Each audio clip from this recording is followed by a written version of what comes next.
Hello guys, this is Mukesh. तो एक बार फिर से आप सभी का स्वागत है हमारे इस चैनल में जिसका नाम है फिजिक्स तड़का।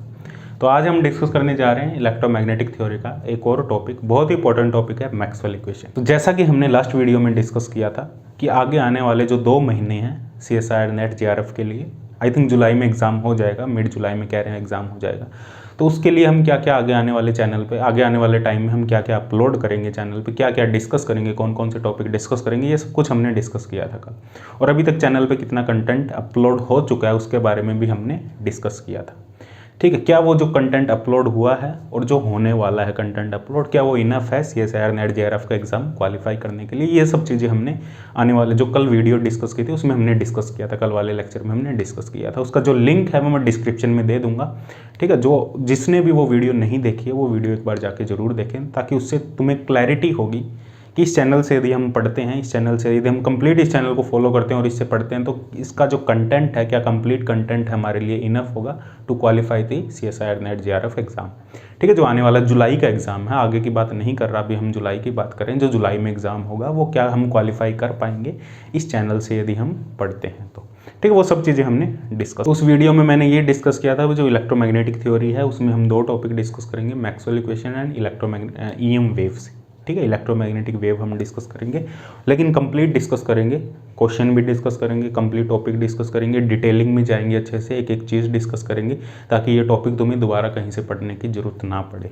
ठीक, तो सबसे पहले इसमें हम डिस्कस करते हैं। देखो, मैक्सवेल इक्वेशन स्टार्ट करने से पहले सभी को पता है 4 मैक्सवेल इक्वेशन है और 12th क्लास से पढ़ते आ रहे हैं 4 मैक्सवेल इक्वेशन है। तो मैक्सवेल इक्वेशन कैसे आई, मैक्सवेल ने 4 मैक्सवेल इक्वेशन कैसे लिखी, इसके बारे में हम डिस्कस करेंगे। देखो, बिफोर मैक्सवेल इलेक्ट्रोडायनेमिक्स थ्योरी है, जो इलेक्ट्रोमैग्नेटिक थ्योरी का जो पेपर है, उसकी क्या कंडीशन थी, कौन कौन से लॉ दिए जा चुके थे। ठीक है, मैक्सवेल के आने से पहले जो हमारे इलेक्ट्रोडायनेमिक्स है, इलेक्ट्रोमैग्नेटिक थ्योरी है, उसकी क्या कंडीशन थी।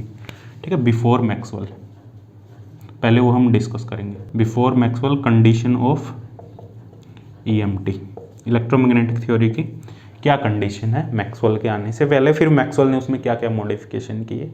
ठीक है, तो मैक्सवेल इक्वेशन बेसिकली कंप्लीट जो इलेक्ट्रोडायनेमिक्स है, कंप्लीट इलेक्ट्रोमैग्नेटिक थ्योरी है, उसको रिप्रेजेंट करती है।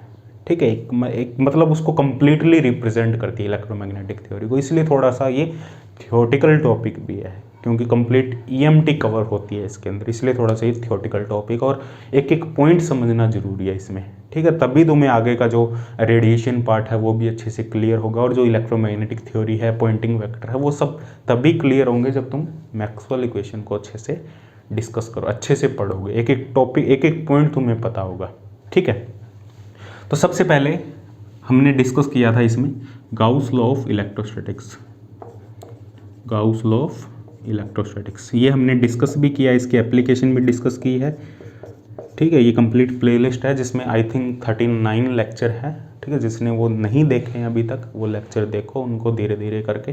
ठीक है, मैं वीडियो वो भी बनाऊंगा कि जो कंटेंट अपलोडेड है चैनल पे और जो अपलोड होने वाला है 2 महीने के अंदर उनको पूरा कैसे करें।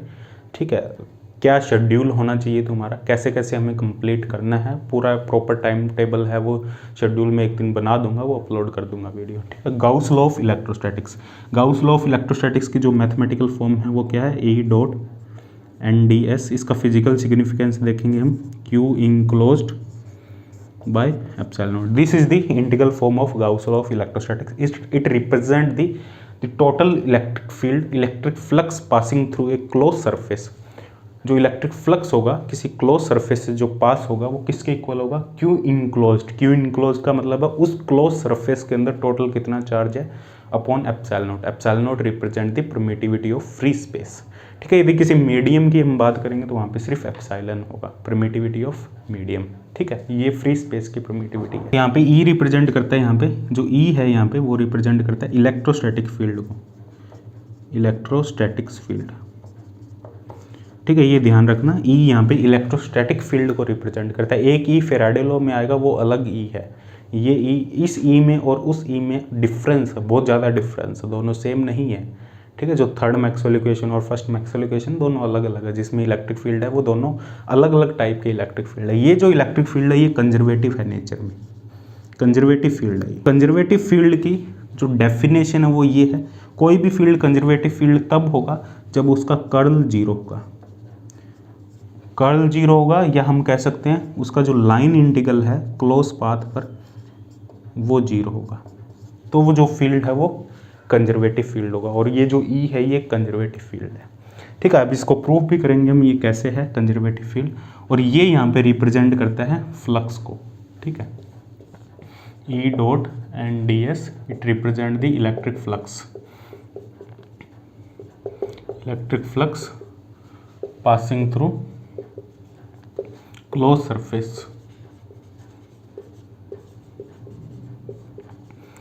सरफेस से कितना इलेक्ट्रिक फ्लक्स पास हो रहा है वो ये रिप्रेजेंट करता है।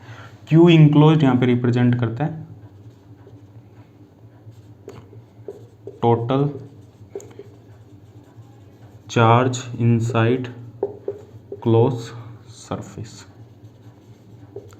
ठीक है, ये हमारे पास एक क्लोज सरफेस है, इसके अंदर टोटल कितना चार्ज है, नेगेटिव भी हो सकता है पॉजिटिव भी हो सकता है, हमें टोटल लेना है। ठीक है, क्लोज गॉसियन सरफेस है, this is the Gaussian surface, close Gaussian surface.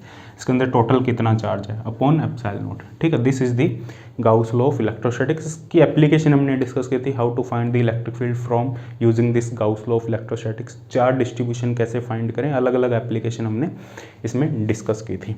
ठीक है, तो ये हमारे पास है complete Gauss law of electrostatics. ठीक है, अब इसके पहले तो इसको हम डिस्कस कर लेते हैं भाई कंजर्वेटिव फील्ड कैसे, हम ये कैसे आया भाई कंजर्वेटिव फील्ड के लिए ये दोनों डेफिनेशन कैसे आई हमारे पास। कोई फील्ड कंजर्वेटिव है तो उसको हम ऐसे क्यों लिख सकते हैं वो डिस्कस करते हैं। उसके बाद हम इसमें डिस्कस करेंगे इसका जो फिजिकल सिग्निफिकेंस है गाउस लॉ का, और इसकी जो डेरिवेटिव फॉर्म है, इसका जो ये तो इंटीग्रल फॉर्म है, इसकी डेरिवेटिव फॉर्म के बारे में भी डिस्कस करेंगे। तो सबसे पहले हम डिस्कस करते हैं कंजर्वेटिव फील्ड का क्या मतलब होता है। ठीक है, कंजर्वेटिव फील्ड, तो कंजर्वेटिव फील्ड का मतलब होता है, जो कंजर्वेटिव फील्ड की जो सिंपल सी डेफिनेशन है, जो एकदम सिंपल डेफिनेशन वो ये है, कोई भी फील्ड है वो कंजर्वेटिव फील्ड, यदि हम पर्टिकुलरली हम इलेक्ट्रिक फील्ड की बात करें, इलेक्ट्रिक फील्ड कंजर्वेटिव फील्ड क्यों होगा। देखो, कोई भी फील्ड कंजर्वेटिव फील्ड तब होगा यदि किसी पार्टिकल को उस फील्ड के अंदर क्लोज पाथ में मूव करवाने में यदि हमें जीरो वर्क करना पड़ता है तो वो जो फील्ड होगा वो कंजर्वेटिव फील्ड होगा।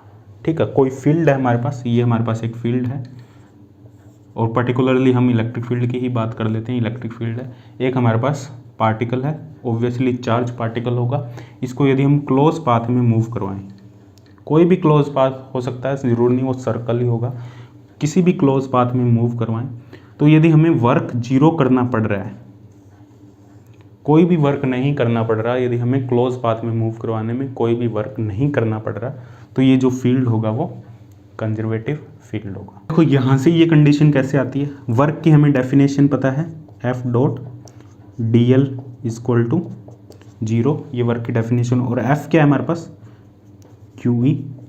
ठीक है, तो Q E dot D L equal to zero.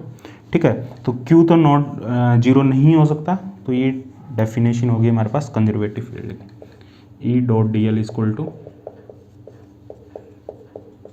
Zero. ठीक है, तो ये हमारे पास कंजर्वेटिव फील्ड की डेफिनेशन होगी, और यहाँ से हम कैलकुलेट कर सकते हैं ये condition, del cross E zero कैसे होगा। स्टोक कर्ल थ्योरम अप्लाई कर सकते हैं। स्टोक कर्ल थ्योरम हमें क्या कहती है, स्टोक कर्ल थ्योरम के अकॉर्डिंग जो लाइन इंटीग्रल है, ये एक लाइन इंटीग्रल है, इसको हम सरफेस इंटीग्रल में चेंज कर सकते हैं। लाइन इंटीग्रल को सरफेस इंटीग्रल में हम कैसे लिखेंगे, ई डॉट डी एल को हम क्या लिख सकते हैं, स्टोक कर्ल थ्योरम से, देख लेना तुम, del cross E dot and D S, ये लिख सकते हैं। ये जीरो होगा, और ये जीरो कब होगा, जब डेल क्रॉस ई जीरो है। ठीक है, जब डेल क्रॉस ई जीरो है तो ये 100% ये जीरो होगा। ठीक है, डेल क्रॉस ई जीरो है तो ये हमेशा जीरो होगा। तो this is the condition for conservative field. ठीक है, कोई भी फील्ड कंजर्वेटिव कब होगा, जब किसी पार्टिकल को उस फील्ड के अंदर मूव करवाने में हमें जीरो वर्क करना पड़े। तो जो गाउस लॉ ऑफ इलेक्ट्रोस्टैटिक्स है, इसके अंदर जो इलेक्ट्रिक फील्ड है, जो इलेक्ट्रोस्टैटिक फील्ड है, वो एक कंजर्वेटिव फील्ड है। और कंजर्वेटिव फील्ड है मतलब इसका कर्ल जीरो होगा। कर्ल जीरो होगा इसका मतलब है इस इलेक्ट्रिक फील्ड को हम एक पोटेंशियल की फॉर्म में रिप्रेजेंट कर सकते हैं। ठीक है, कंजर्वेटिव फील्ड का ही पोटेंशियल होगा, नॉन कंजर्वेटिव फील्ड का कभी भी पोटेंशियल नहीं होगा। ठीक है, पोटेंशियल है वो सिर्फ कंजर्वेटिव फील्ड का ही होगा। यहाँ से ये कंडीशन कैसे आई, ये कंडीशन देखो, यहाँ से हमें पता है del cross del v equal to, ये हमेशा 0 होगा। ये प्रॉपर्टीज तुमने पढ़ी होगी, curl of gradient of any potential quantity, any scalar quantity 0 के इक्वल होता है। ये प्रॉपर्टी हमने पढ़ी है, इस प्रॉपर्टी का ही हमने यूज़ किया है। ठीक है, यदि किसी भी फील्ड का कर्ल 0 है तो उस फील्ड का एक पोटेंशियल होगा। ठीक है, उस फील्ड को हम एक पोटेंशियल की टर्म में रिप्रेजेंट कर सकते हैं। ठीक है, तो कोई भी कंजर्वेटिव फील्ड है उससे एसोसिएटेड एक पोटेंशियल होगा। ठीक है, तो इलेक्ट्रिक पोटेंशियल जो V है वो किससे एसोसिएटेड है? कंजर्वेटिव फील्ड, इलेक्ट्रिक फील्ड से, जो एक कंजर्वेटिव फील्ड है। यदि नॉन कंजर्वेटिव फील्ड है, ये पॉइंट नोट कर लेना, नॉन कंजर्वेटिव फील्ड के लिए कभी भी पोटेंशियल डिफाइन नहीं होगा। नॉन कंजर्वेटिव फील्ड है, potential can not be defined. क्यों डिफाइन नहीं कर सकते? क्योंकि उस फील्ड का जो कर्ल होगा, कोई भी फील्ड M ले लेते हैं, उस फील्ड को हम नॉन कंजर्वेटिव फील्ड को, तो उसका जो कर्ल है वो नॉन जीरो होगा। जब तक कर्ल उसका नॉन जीरो है उसको हम किसी ग्रेडियंट ऑफ स्केलर की फॉर्म में नहीं लिख सकते। ठीक है, ये पॉइंट नोट कर लेना। कोई भी फील्ड है यदि वो नॉन कंजर्वेटिव फील्ड है, इसका मतलब उसका कर्ल नॉन जीरो है। उसका कर्ल नॉन जीरो है, इसका मतलब इस फील्ड को हम किसी ग्रेडियंट ऑफ स्केलर की फॉर्म में नहीं लिख सकते। ठीक है, तो this is all about the conservative nature of electrostatics field. तो इसको नोट कर लो। अब हम डिस्कस करते हैं physical significance of Gauss law of electrostatics. उससे पहले हम इसमें डिस्कस करेंगे कि इसकी जो डेरिवेटिव फॉर्म होगी गाउस लॉ की वो क्या होगी, उसको डिस्कस करेंगे। इसको एक बार नोट कर लो या स्क्रीनशॉट ले लो, जैसा भी तुम्हें कंफर्टेबल लगे। ठीक है, मैं इसको रब कर देती हूँ। Derivative form of Gauss law of electrostatics.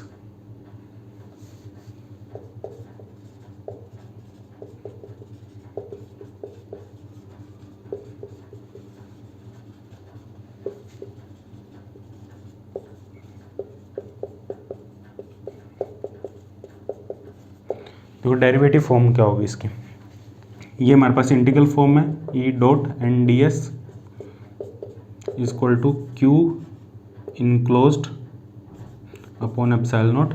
ठीक है, यहाँ पे हम यूज़ करेंगे Gauss divergence theorem. Gauss divergence theorem का हम यूज़ करेंगे। गॉस डाइवर्जेंस थ्योरम क्या कहती है? सरफेस इंटीग्रल को हम वॉल्यूम इंटीग्रल में चेंज कर सकते हैं। ये सरफेस इंटीग्रल है, इसको हम वॉल्यूम इंटीग्रल में लिख सकते हैं del dot E D V. ठीक है, और जो क्यू इनक्लोज्ड है इसको भी हम वॉल्यूम इंटीग्रल में लिख सकते हैं रो डी वी। यहाँ पे जो रो है वो चार्ज डेंसिटी है। ठीक है, रो यहाँ पे चार्ज डेंसिटी है, तो क्यू इनक्लोज को यहाँ पुट करेंगे तो ये यहाँ से यहाँ इस इक्वेशन में ये दोनों हम वैल्यूज पुट करेंगे तो क्या आएगा हमारे पास?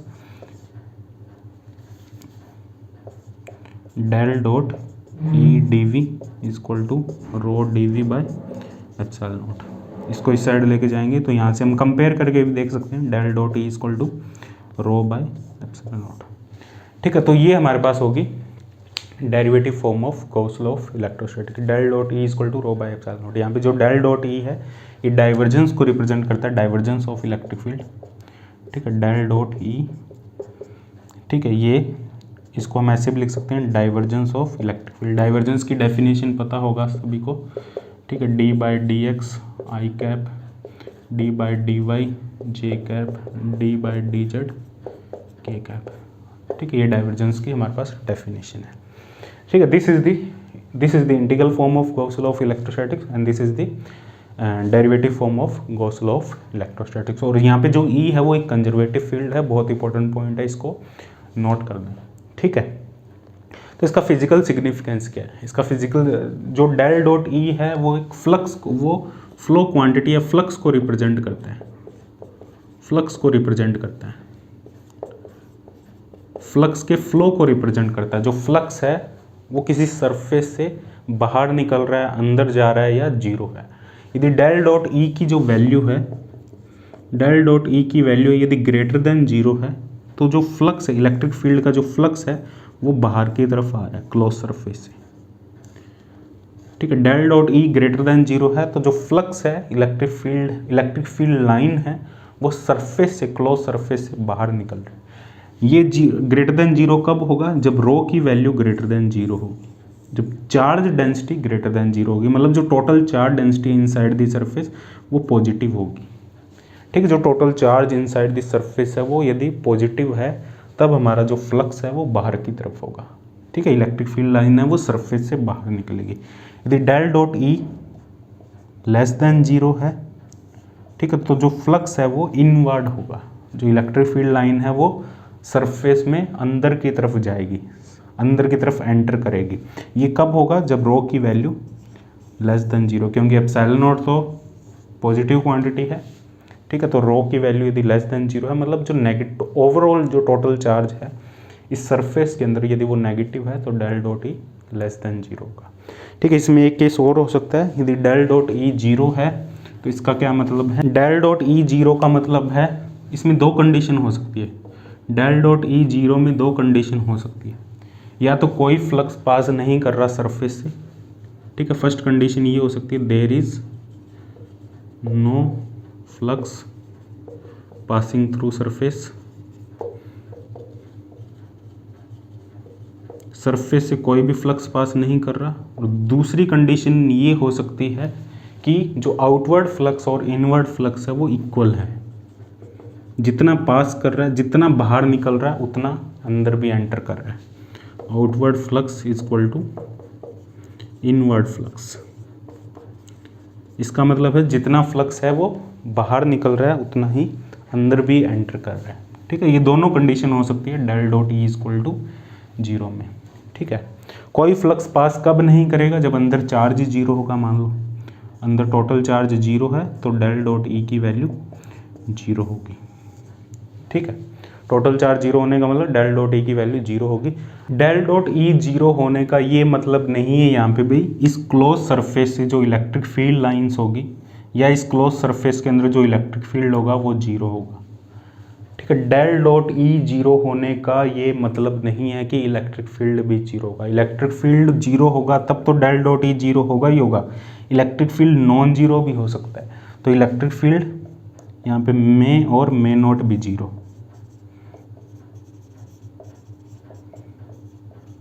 तो इलेक्ट्रिक फील्ड जीरो हो भी सकता है और नहीं भी हो सकता। ठीक है, इलेक्ट्रिक फील्ड लाइंस पास कर सकती है। ठीक है, इलेक्ट्रिक फील्ड नॉन जीरो हो सकता है, इलेक्ट्रिक फील्ड जीरो भी हो सकता है, नॉन जीरो भी हो सकता है। दोनों केस में डेल डॉट ई जीरो होगा यदि charge inside this close surface zero है। ठीक है, बात समझ में आ रही है? देखो इसको अच्छे से एक्सप्लेन करता हूँ मैं। देखो डेल डॉट ई जीरो होने का क्या मतलब है यहाँ पे। देखो ये क्लोज सरफेस है हमारे पास, इसके अंदर चार्ज जीरो है। चार्ज जीरो है इसका मतलब डेल डॉट ई जीरो है। अब डेल डॉट ई जीरो कब होगा? या तो ई जीरो है, ई जीरो है मतलब कोई भी चार्ज कहीं भी फील्ड नहीं है। ई जीरो है तो del dot E obviously zero होगा, कुछ भी कोई भी फील्ड नहीं है यहाँ। ठीक है, इसके एनवायरनमेंट में इसके अंदर कोई भी फील्ड नहीं है, ई जीरो है। ठीक है, तब डेल डॉट ई जीरो है। दूसरा केस क्या हो सकता है? इसको किसी इलेक्ट्रिक फील्ड के अंदर हमने रखा है, इलेक्ट्रिक फील्ड लाइन यहाँ से पास कर रही है। ठीक है, सोर्स यहाँ कहीं दूर है। ठीक है, ये सिंक है, इलेक्ट्रिक फील्ड यहाँ पे मान लो पॉजिटिव सोर्स है, पॉजिटिव चार्ज है और यहाँ पे नेगेटिव चार्ज है।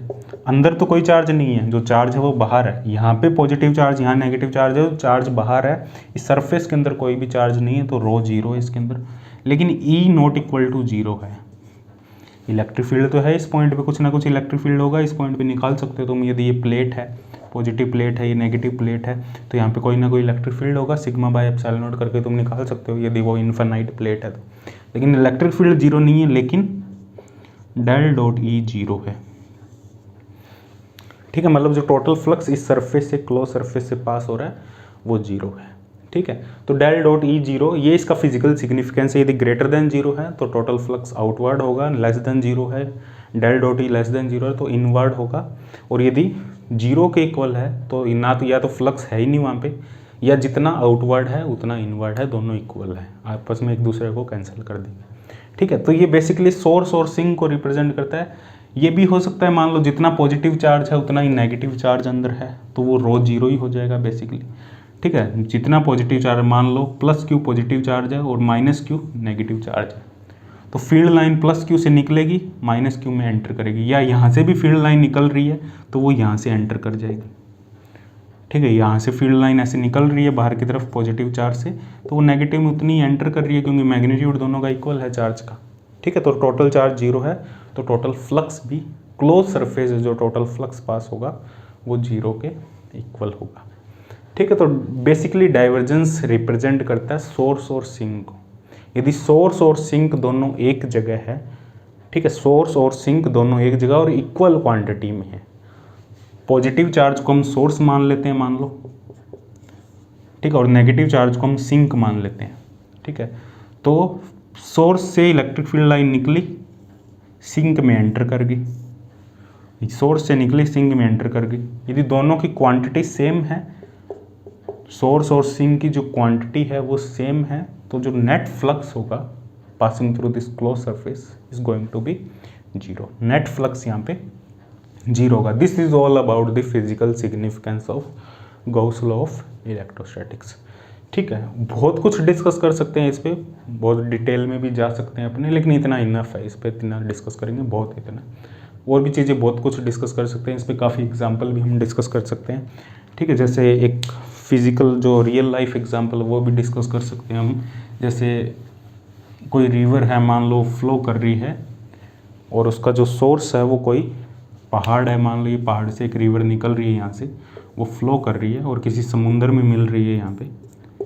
ठीक है, ये पहाड़ से निकल रही है, जो गंगा रिवर है अपनी, ठीक है, वो इस पहाड़ से निकल रही है और सिंक में मिल रही है, सिंक उसका जो समुंदर है उसमें मिल रही है।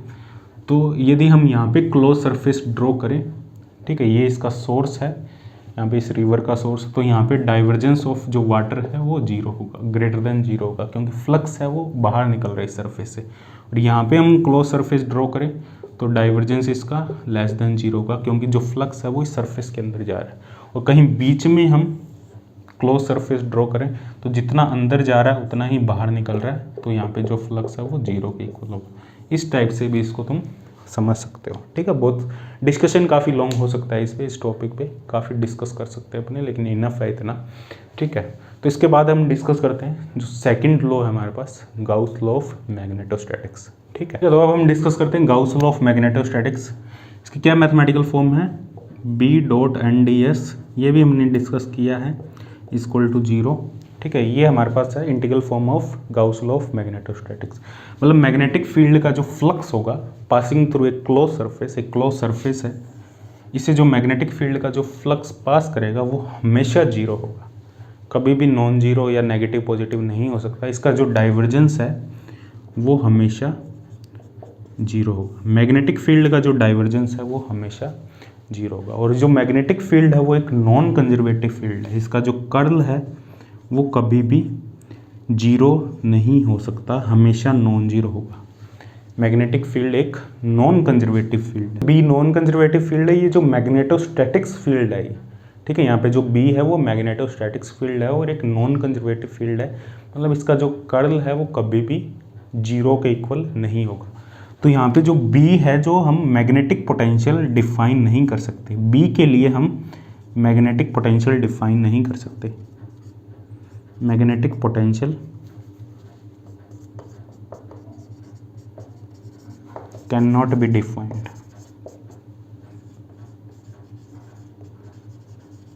ठीक है, बी के लिए हम मैग्नेटिक पोटेंशियल को डिफाइन, तुमने कभी भी सुना नहीं होगा भी मैग्नेटिक पोटेंशियल। ठीक है, मैग्नेटिक पोटेंशियल के बारे में ना तुमने कभी पढ़ा होगा ना कभी सुना होगा मैग्नेटिक पोटेंशियल के बारे में। मैग्नेटिक पोटेंशियल डिफाइंड कब होगा, जब यदि बी है वो कंजर्वेटिव हो जाता है। और बी कंजर्वेटिव कब हो पाएगा, जब इसका कर्ल 0 हो जाता है। और कर्ल 0 कब हो पाएगा, जब del dot B non zero होगा।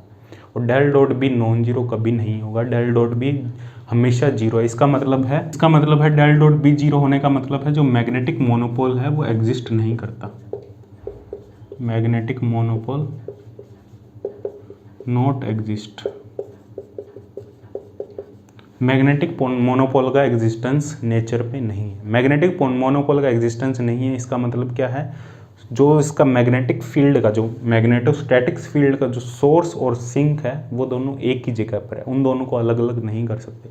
कोई भी मैग्नेट है उसको कितने भी स्मॉल पीस में हम कट कर लें, उसका एक नॉर्थ और एक साउथ होगा ही होगा। कोई मैग्नेट है, बार मैग्नेट है, उसको कितने भी छोटे टुकड़े में तुम डिवाइड कर लो, ठीक है, इसका एक इस छोटा सा पीस ले लिया, इसमें भी एक नॉर्थ और एक साउथ होगा।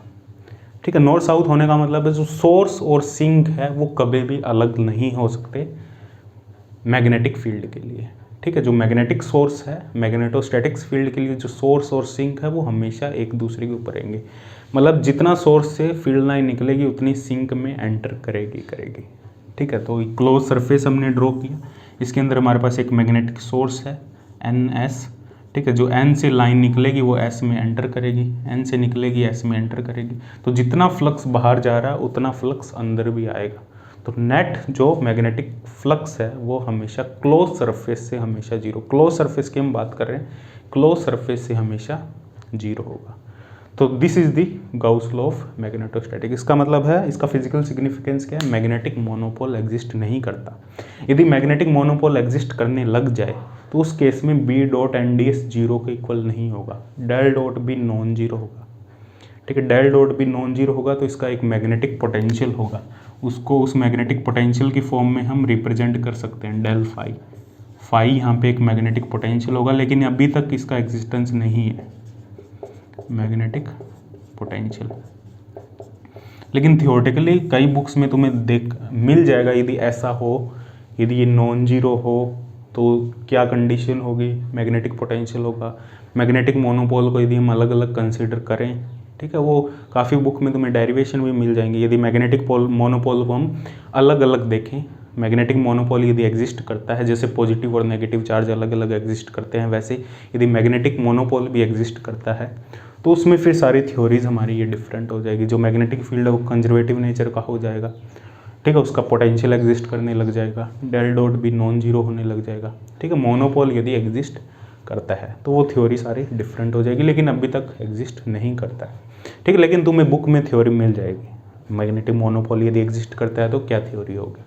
ठीक है, तो this is the second law, Gauss law of magnetostatics. इसके बाद हम डिस्कस करेंगे जो थर्ड लॉ है, फेराडे लॉ, फिर उसके बाद एम्पियर लॉ, फिर इनको कंबाइन करेंगे, फिर मैक्सवेल ने क्या मॉडिफिकेशन किया इसके अंदर, क्या कमियां थी इसके अंदर, किस लॉ में कमी थी, क्या इन लॉ में अभी तक कोई कमी, इन लॉ में मैक्सवेल ने देखा अभी तक कोई कमी नहीं है। जो अभी तक दो लॉ डिस्कस किए इनमें अभी तक कोई कमी नहीं है, मैक्सवेल है। फेराडे लॉ में भी कोई कमी नहीं है, वो भी मैक्सवेल ने डिस्कस, लेकिन एम्पियर लॉ था उसमें कमी थी कुछ। ठीक है, जिसको मैक्सवेल ने मॉडिफाइड किया। ठीक है, उस लॉ को, फिर उसके बाद जो फाइनल इक्वेशन दी गई वो मैक्सवेल इक्वेशन थी। ठीक है, वो अब हम डिस्कस करते हैं।